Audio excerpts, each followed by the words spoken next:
2026వ సంవత్సరంలో జనవరి నుంచి డిసెంబర్ వరకు కర్కాటక రాశిలో జన్మించినటువంటి వారికి ఏ విధంగా ఉండబోతుంది అని తెలుసుకుందాం. ముఖ్యంగా నవగ్రహాలలో అత్యంత శుభకరుడైనటువంటి గురువు 3 రాశుల్లో సంచారం చేస్తున్నటువంటి కారణం చేత, అలాగే శని భాగ్యస్థాన స్థితి, అష్టమ రాహు ప్రభావం, మిగతా గ్రహాల యొక్క స్థితిగతుల యొక్క ప్రభావం వలన శుభ అశుభ మిశ్రమ ఫలితాలు అనేటువంటివి కలగబోతున్నాయి. అయితే ఎప్పటి నుంచి ఈ యొక్క కర్కాటక రాశి వారికి ఉండబోతుంది? ఈ యొక్క కర్కాటక రాశి వారికి కనుక చూసుకున్నట్లయితే మంచి సమయం ఎప్పుడు ఉండబోతుంది? ఉద్యోగస్తులు ఎప్పుడు ఉద్యోగ సమయంలో, అనగా ఏ సమయంలో ఉద్యోగం మారితే బాగుంటుంది? వివాహం జరుగుతుందా? అలాగే వ్యాపార అభివృద్ధి ఉంటుందా? మిగతా గ్రహాల యొక్క ఏం తెలియచేస్తున్నాయి? మిగతా గ్రహాల యొక్క స్థితిగతులు ఈ కర్కాటక రాశి వారికి. ఎప్పుడూ కర్కాటక రాశి వారికి మొన్నటి వరకు అష్టమ శని అంటూ ఇలా అనేక రకాలుగా ఇబ్బందులు పడ్డామే అని చెప్పి చాలామంది వాపోతుంటారు. ఎలాంటి ఫలితాలు కలుగుతాయో మనం తెలుసుకుందాం.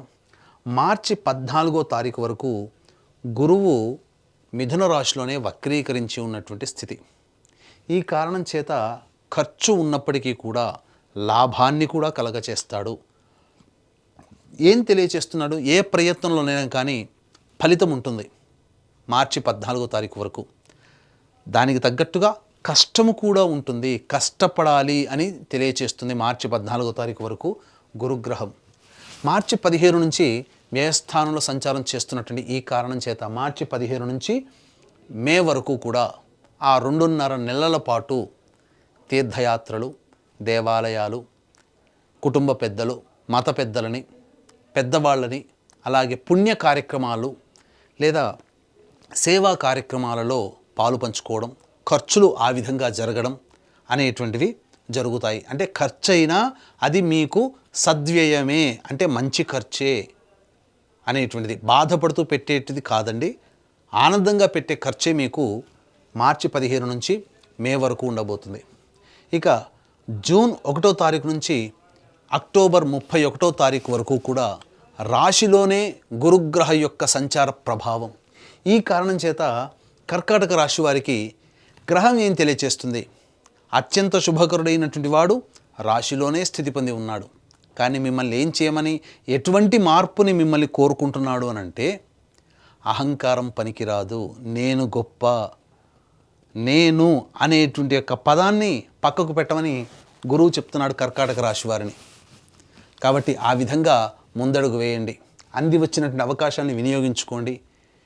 మీరు సర్వీస్ చేయాలి అంటే మీకు తెలిసిన జ్ఞానాన్ని దగ్గర దాచిపెట్టుకోకండి, 10 మందికి పంచండి. తప్పకుండా ఆ గురువు మిమ్మల్ని ప్రగతి బాటలో మిమ్మల్ని నడిపింపచేస్తాడు కర్కాటక రాశి వారు. ఇప్పటి వరకు ఎదుర్కొన్న కష్టాలు చాలండి కర్కాటక రాశి వారు. మిమ్మల్ని మీరు తగ్గి ఉంచుకొని మీరు ముందడుగు వేసి 10 మందిలో సంతోషంగా కలిసే ప్రయత్నం చేస్తే ఆ గురువు మెచ్చి మీకు అనేక శుభ ఫలితాలను ఇవ్వబోతున్నాడు. దీని యొక్క సత్ఫలితము సంపూర్ణంగా ఎప్పుడు పొందుతారంటే, ఈ సంవత్సరం ఆఖరి 2 నెలలు అద్భుతం. ఇప్పటి నుంచి చేసినటువంటి జనవరి నుంచి మార్చి వరకు ఒక ఎత్తు, మార్చి నుంచి అక్టోబర్ వరకు చేసినటువంటి వ్యవసాయం మీ జీవితంలో ఆ ఫలితం సంపూర్ణంగా లాస్ట్ 2 నెలల్లో మీరు పొందబోతున్నారు. ఇది గురువు మీకు ఇచ్చేటువంటి అద్భుతమైనటువంటి యోగంగా చెప్పవచ్చు. ఇక అష్టమ రాహువు, ద్వితీయ కేతువు ఈ కర్కాటక రాశి వారికి కొంత సమస్యలు ఆరోగ్యపరంగా అనేటువంటివి ఉంటాయి, తప్పదు. కానీ శని కూడా భాగ్యస్థానంలో సంచారం చేస్తూ ఉన్నప్పటికీ కూడా ఈ కర్కాటక రాశి వారికి మిశ్రమమైనటువంటి ఫలితాలను ఇవ్వబోతున్నాడు. కాకపోతే ఆగస్టు నుంచి డిసెంబర్ 10వ తారీఖు వరకు కూడా శని వక్రీకరించినటువంటి కారణం చేత ముఖ్యంగా మీ ఆరోగ్యం పట్ల శ్రద్ధ వహించాల్సినటువంటి పరిస్థితి ఇది మీకు తెలియచేయబడం జరుగుతుంది. ఇక ఈ యొక్క కర్కాటక రాశిలో జన్మించినటువంటి వారు ప్రధానంగా విద్యార్థులు బాగా కష్టపడితే తప్ప ఫలితాలు పొందలేనటువంటి పరిస్థితి. కాబట్టి మీరు పరధ్యాసగా ఉండకుండా, ఎక్కువగా ఆలోచనలు చేయకుండా ఈ యొక్క కర్కాటక రాశిలో జన్మించినటువంటి విద్యార్థులు బాగా కష్టపడండి, దైవానుగ్రహాన్ని పొందే ప్రయత్నం చేయండి. తప్పకుండా మీరు మంచి ఉత్తీర్ణత శాతాన్ని పొందుతారు. ఇక ఉద్యోగ విషయానికి వచ్చేసేసరికి ఈ యొక్క కర్కాటక రాశిలో జన్మించిన ఉద్యోగ విషయం మనం ఈ యొక్క కర్కాటక రాశిలో జన్మించినటువంటి వారికి ఉద్యోగ సంబంధంగా ఏ విధంగా ఉండబోతుంది, ఎప్పుడు సమయంలో ఉద్యోగ మార్పులు ఉంటాయో మనం ముందు తెలుసుకునే ప్రయత్నం చేద్దాం. ముఖ్యంగా ఈ కర్కాటక రాశిలో జన్మించినటువంటి అవివాహితులు అబ్బాయిలు అమ్మాయిలు, మాకు వివాహం అవుతుందా, ఇప్పటికీ సమస్యలుగానే ఉన్నాయి కదా అని అంటుంటారు కదా, మీకు మార్చి 14 వరకు కూడా అనుకూలంగా ఉండేటువంటి సమయం. కాబట్టి వివాహ ప్రయత్నాలు మొదలు పెట్టండి, తప్పకుండా మీకు వివాహం జరుగుతుంది. ఈ మార్చి 15 నుంచి మే వరకు కూడా కాస్త అన్నీ దోబూచులాడతాయి, అయినట్టే అనిపిస్తుంటాయి వివాహ సంబంధాలు, కానీ జరగకపోవు. కానీ జూన్ 1 నుంచి విచిత్రంగా ఈ యొక్క దైవానుగ్రహం మీకు ఉండడం వల్ల జూన్ నుంచి ఈ నవంబర్ వరకు కూడా గ్రహాలు అనుకూలంగా ఉండడం, వివాహ సంబంధాలు నిశ్చయమవుతాయి. రాసి పెట్టుకోండి. ఖచ్చితంగా వివాహ ప్రయత్నాలు ఖచ్చితంగా మీకు శుభంగా కార్డులు అనేటువంటిది పడుతుంది. ఇక దాంపత్య సమస్యలు, ముఖ్యంగా దంపతుల మధ్య పొరపచ్చాలు వచ్చే అవకాశం ఉంటుంది. అంటే మానసికంగా కావచ్చు, లేదా దూరంగా ఉండాల్సినటువంటి పరిస్థితుల వల్ల దోషాలు, ఇబ్బందులు, కొట్లాటలని కాదు, అక్కడ మాట అనుకోవడం కాదు, విభేదాలు కాదు, దూరంగా ఉండాల్సినటువంటి పరిస్థితులు మాత్రం మార్చి 15 నుంచి మే వరకు సూచించబడుతున్నాయి. మార్చి 15 లోపల మంచిగానే ఉంటుంది. అలాగే జూన్ నుంచి అక్టోబర్ వరకు బాగానే ఉంటుంది. నవంబర్, డిసెంబర్, ఏప్రిల్, మే ఒక 4.5 నెలల పాటు మీకు ఈ ఎడబాటు అనేటువంటిది ఉంటుంది. అది మంచిగానైనా కావచ్చు, లేదా విభేదాలు మాట పడకపోవడం వలనైనా కానీ కావచ్చు. కాబట్టి జాగ్రత్తలు ఆ సమయంలో మీరు పాటించండి. ఆరోగ్యపరంగా మీరు ఇంతకుముందు చెప్పినట్టుగా సదా జాగ్రత్తలు పాటించాల్సినది. మరీ ముఖ్యంగా ఆగస్టు, సెప్టెంబర్, అక్టోబర్, నవంబర్ ఈ 5 నెలల పాటు జాగ్రత్తలు పాటించండి. ఎందుకనంటే అన్నీ బాగుంటాయి, కానీ ఏదో ఒక తెలియని వెలతి, మాకేదో జరిగిపోతుంది అనే ఒక భ్రమ అనేది ఉంటుంది. డాక్టర్ దగ్గరికి పోతే మాత్రం అన్ని రిపోర్ట్లు నార్మల్గానే వచ్చేయండి అని చెప్తారు, కానీ ఏదో ఒక సమస్యతో మీరు బాధపడుతూ ఉంటుంటారు. అది కనిపించనటువంటి సమస్య, దీనికి పరిష్కారం దైవమే. కాబట్టి ఆ దైవం ఎలా, ఆ దైవానుగ్రహాన్ని ఏ విధంగా పొందాలి అనేది కూడా మనం తెలుసుకునే ప్రయత్నం చేద్దాం ముందుగా. ఇక గమనించుకున్నట్లయితే ఈ యొక్క సంబంధించినటువంటి కర్కాటక రాశిలో జన్మించినటువంటి వారికి సంతాన యోగ్యత ఉండబోతుంది. చక్కగా సంతానాన్ని పొందుతారు, అందులో ఏమాత్రము సందేహం లేదు. అన్ని విధాలుగా యోగదాయకంగా ఉంటుంది. కాకపోతే ఇక్కడ మార్చి నుంచి మే వరకు, అలాగే లాస్ట్ 2 నెలలు నవంబర్, డిసెంబర్ మంతులు కాస్త గర్భవతులు ఆరోగ్యపరంగా శ్రద్ధ పఠించాల్సినటువంటి అవసరమని చెప్పవచ్చు. ఇక విదేశీ యానము, విదేశీకి సంబంధించినటువంటి చూసుకున్నట్లయితే ఈ యొక్క జూన్ నెల వరకు కూడా, జూన్ నెల వరకు మొదటి నెల నుంచి మొదలుకొని జూన్ వరకు కూడా ఈ యొక్క కర్కాటక రాశిలో జన్మించినటువంటి వారికి విదేశీయానానికి అనుకూలంగా ఉండేటువంటి సమయంగా చెప్పవచ్చు. జూలై నుంచి సంవత్సరం ఆఖరి వరకు కూడా ప్రయత్నపూర్వకమైనటువంటి ఫలితమే. కాబట్టి విదేశీయానానికి అనుకూలంగా ఉండేటువంటి సమయంగానే చెప్పవచ్చు. ఇక ముఖ్యంగా ఈ కర్కాటక రాశిలో జన్మించినటువంటి రాజకీయ ప్రముఖులు ఎవరైతే ఉంటారో వారు పదవిని ఆశించి భంగపడడం తప్ప ఇంకా స్థితి లేదండి. కానీ ఆశ పెడుతుంది, ఖర్చులు అవుతాయి తప్ప ఫలితం తక్కువగా ఉంటుంది. కాబట్టి ఈ సంవత్సరం కంటే వచ్చే సంవత్సరం పదవిని ఆశించడం చాలా బెటర్ అని చెప్పవచ్చు. ఇక ఈ యొక్క కర్కాటక రాశిలో జన్మించినటువంటి వ్యాపార రంగంలో ఉన్నటువంటి వాళ్ళు, ముఖ్యంగా ఈ విద్యా సంబంధము అనగా విద్యా సంస్థలు, కాలేజీలు, బంగారు వ్యాపారస్తులు, రోడ్ సైడ్ వ్యాపారస్తులు, తోపుడు బండ్లు అమ్ముకునే వాళ్ళు, FMCG, super markets, restaurants, hotels, అలాగే తీర్థయాత్రలు, దైవ సంబంధమైనటువంటి వృత్తుల్లో ఉన్నటువంటి వాళ్ళు, వీళ్ళందరూ కూడా మీకు సాధారణంగా ఉంటుంది. వ్యాపార విస్తరణకి మాత్రం ఆఖరి 2 నెలలు వ్యాపార విస్తరణకి చేసుకోవచ్చు. మిగతా సమయంలో మాత్రం వ్యాపార విస్తరణ జోలికి వెళ్ళకండి. ఉన్న వ్యాపారాన్నే కంటిన్యూ చేయండి. ఇది మీకు చెప్పవచ్చు. గమనించండి, ఎందుకనంటే ఖర్చు అధికంగా సూచించబడుతుంది. మిగతా ఒక్క గురుగ్రహమే కాదు, మిగతా గ్రహాలు కూడా అనుకూలంగా లేని కారణం చేత. అలాగే ప్రధానంగా నూతన వ్యక్తుల పరిచయ ప్రభావం మీకు కాస్త ఇబ్బందిగా మారుతుంది. కాబట్టి కొత్త వ్యక్తులు పరిచయం అయినప్పుడు జాగ్రత్తలు పాటించండి.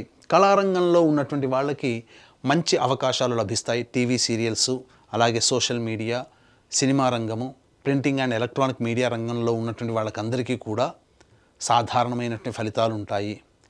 గొప్పగా పేరు ప్రఖ్యాతులు రాకపోయినప్పటికీ ధనానికి మాత్రం లోటు ఉండదు అనేటువంటి విషయాన్ని గుర్తుపెట్టుకోవాలి. ఇక ముఖ్యంగా ఈ యొక్క కర్కాటక రాశిలో జన్మించినటువంటి రైతులు కమర్షియల్ పంటలకి మీకు అధిక దిగుబడి వచ్చే అవకాశం ఉంటుంది.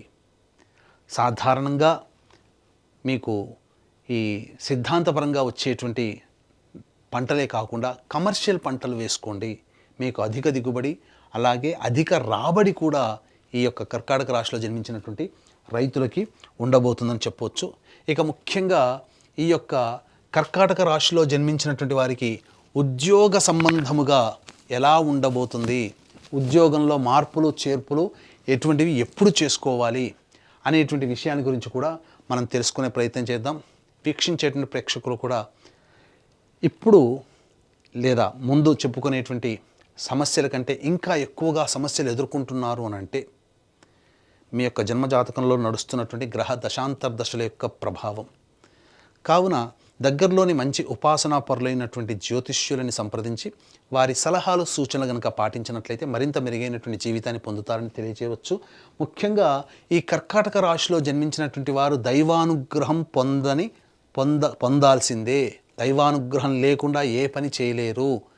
మీకు మీరుగా చేసుకునేటువంటి పరిహారాలతో పాటుగా ఇట్టి దైవానుగ్రహం అందరికీ అందించాలనేటువంటి ఒక సదుద్దేశంతో ప్రతి నెల ఈ 2026 సంవత్సరం మొత్తం కూడా జనవరి నుంచి డిసెంబర్ వరకు కూడా ప్రతి నెల ఒక పర్వదినము రోజున దగ్గరలోని లేదా ఏదైనా ఒక మంచి క్షేత్రంలో జాతకరీత్యా సర్వదోష నివారణ పూజలు, హోమాలు, అందులో ఆరోగ్యపరంగా ఇబ్బందులు, ఉద్యోగపరంగా ఇబ్బందులు, ధనపరంగా ఇబ్బందులు, కుటుంబపరంగా, వివాహపరంగా ఇబ్బందుల నివారణకి పూజలు, హోమాలు అనేటువంటి జరిపించడం జరుగుతుంది. అవకాశం ఉన్న వాళ్ళు స్క్రీన్పై కనిపిస్తున్న నెంబర్లకి కాంటాక్ట్ చేసి మీ గోతనామాదులు నమోదు చేసుకోవచ్చు. అలాగే ఇంకా మంచి మంచి విషయాలు మీకు ఎన్నో తెలియచేయడం అనేటువంటి జరుగుతుంది. ఇన్స్టా కానీ, యూట్యూబ్ కానీ, లేదా ఫేస్బుక్ కానీ సంకల్ప మందిర్ అనే దాన్ని మీరు ఫాలో అయితే తప్పకుండా మీకు మరిన్ని విషయాలు తెలియచేయడం జరుగుతుందని చెప్పవచ్చు. ఇక ఉద్యోగ సంబంధముగా నిరుద్యోగస్తులకి ఎప్పుడు ఈ కర్కాటక రాశిలో జన్మించినటువంటి వారికి ఉద్యోగం లభిస్తుంది. అలాగే కొత్త ఉద్యోగంలో వేరే సంస్థల్లో ఎప్పుడు ఉద్యోగం మారాలి, అలాగే ఈ సంబంధించినటువంటి ఉన్న ఉద్యోగంలో ఎప్పుడు అభివృద్ధి ఉంటుందనే విషయం గురించి క్లుప్తంగా తెలుసుకునే ప్రయత్నం చేద్దాం. ముఖ్యంగా ఈ ఏప్రిల్ 14వ తారీఖు నుంచి జూన్ 14వ తారీఖు వరకు కూడా సంపూర్ణముగా అనుకూలముగా ఉండేటువంటి సమయం. కాబట్టి మీరు ఏదైనా కానీ ప్రయత్నాలు చేయదలిస్తే ఏప్రిల్ 14 నుంచి జూన్ 14 వరకు మీరు ఉద్యోగ ప్రయత్నాలు చేయండి. మంచి ఉద్యోగం లభిస్తుంది. నిరుద్యోగస్తులకి కూడా ఉద్యోగం లభిస్తుంది. అలాగే సెప్టెంబర్ 17 నుంచి అక్టోబర్ 16వ తారీఖు వరకు ఉన్న కాలము కూడా చాలా మంచి సమయము. ఈ సమయంలో మీరు ఆశించిన మెరుగైనటువంటి ఉద్యోగము లేదా మంచి సంస్థల్లో ప్రవేశం అనేటువంటిది మీకు లభిస్తుంది. ఇక ఆఖరి నెల కూడా మీకు అనుకూలంగా ఉండేటువంటి సమయంగా చెప్పవచ్చు. ఇక ఈ కర్కాటక రాశిలో జన్మించినటువంటి వారికి జనవరి, ఫిబ్రవరి, మార్చి ఈ 3 నెలలు మీరు ఆరోగ్యం పట్ల శ్రద్ధ వహించాల్సినటువంటి పరిస్థితి. ఆకస్మిక ప్రమాదాలు జరిగేటువంటి అవకాశం ఉంటుంది. శస్త్రచికిత్సలకి వెళ్ళేటువంటి అవకాశం ఉంటుంది. కాబట్టి జాగ్రత్త పడండి. ఇక అలాగే ఈ యొక్క కర్కాటక రాశిలో జన్మించినటువంటి వారికి మే మంత్ నుంచి జూన్ 19వ తారీఖు వరకు కూడా కోపము, ఆవేశం ఎక్కువగా ఉంటుంది. చేసే ప్రతి పని యందు చికాకు ఎక్కువగా ఉంటుంది. కాబట్టి ఎదుటి వాళ్లతో మీరు మాట్లాడేటప్పుడు సంయమనాన్ని పాటించండి. జూన్ 20 నుంచి ఆగస్టు 1వ తారీఖు వరకు కూడా ఖర్చులు అధికంగా ఉంటాయి. ఉద్యోగ వేళల్లో మార్పులుంటాయి. దూర ప్రాంత ప్రయాణాలు చేయాల్సినటువంటి పరిస్థితి ఉంటుంది. సంతాన మూలకంగా ఇబ్బందులు అనేటువంటివి ఉంటాయి కాబట్టి జాగ్రత్తలు పాటించండి. అలాగే సెప్టెంబర్ 18 నుంచి నవంబర్ 11వ తారీఖు వరకు మీరు అన్ని విధాలుగా ఉత్సాహంగా ఉంటారు. మంచి స్థితిగతులతో పొంది ఉంటారు. ఏ పని చేయాలన్నా ముందడుగు వేస్తారు. కానీ నవంబర్ 12వ తారీఖు నుంచి డిసెంబర్ వరకు కూడా దాంపత్య సమస్యలు, కుటుంబ సమస్యలు, ధన సమస్యలు ఎదుర్కొనే అవకాశం ఉంటుంది. కాబట్టి జాగ్రత్త పడండి. ఈ చెప్పినటువంటి సమయాలు కనుక మీరు నోట్ చేసుకొని తదనుగుణంగా మీరు కనుక జాగ్రత్త పడితే అద్భుతమైనటువంటి యోగము మీ యొక్క జీవితంలో ఈ కర్కాటక రాశి వారు పొందుతారని చెప్పవచ్చు. వచ్చేటువంటి సమస్యల పరిష్కారం కోసం మీరు సింపుల్ ఏమీ లేదండి, గురువారం రోజున దత్తాత్రేయ చరిత్ర పారాయణం ప్రారంభించండి. బుధవారానికి సమాప్తం చేయండి. ఈ విధంగా ఒక 3 సప్తాహాలు దత్తాత్రేయ చరిత్ర పారాయణం చేయండి. తప్పకుండా మీ సమస్యకి పరిష్కారం లభిస్తుంది. అలాగే ప్రతిరోజు కూడా మీరు జాతకరీత్యా కాళీ కవచము, అలాగే చిన్నమస్తా కవచము అనేటువంటిది పారాయణం చేయండి. ఈ 2 పారాయణం చేయండి. మీ జీవితంలో వచ్చేటువంటి అనేక రకాలైనటువంటి సమస్యలు, నిత్య జీవితంలో వచ్చే సమస్యల నుంచి మీరు అతి సులువుగా మీరు బయటపడతారని చెప్పవచ్చు. అలాగే మీరు చేసే ప్రయత్నంతో పాటు దైవానుగ్రహం ఇంకా పొందితే బాగుండు అని అనుకుంటే ప్రతీ నెల మన పీఠమాధ్వర్యంలో జరిగే సర్వదోష నివారణ పూజల హోమాల్లో కూడా మీ గోత్రనామాదులు నమోదు చేసుకొని ఆనందంగా మీరు ఈ యొక్క కర్కాటక రాశిలో జన్మించిన వారు ఈ సంవత్సరం గడపవచ్చని చెప్పవచ్చు.